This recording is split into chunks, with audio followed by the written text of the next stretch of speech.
Ens trobem davant l'edifici Cíclope del Passeig Verdaguer d'Igualada, on han d'anar ubicades les oficines del Servei d'Ocupació de Catalunya a la nostra ciutat.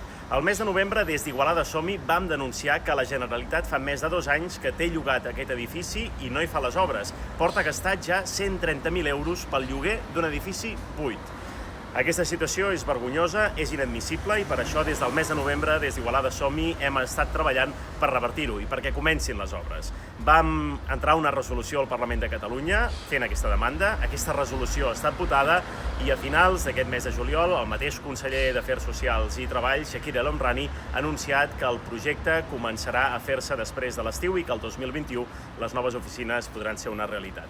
Lamentem que hagi passat tot aquest temps, que s'hagin gastat tots aquests diners pel lloguer d'un edifici buit, però celebrem que després d'aquest mig any de pressió que hem fet des d'Igualada Som-hi, aquest projecte pugui ser una realitat a la nostra ciutat.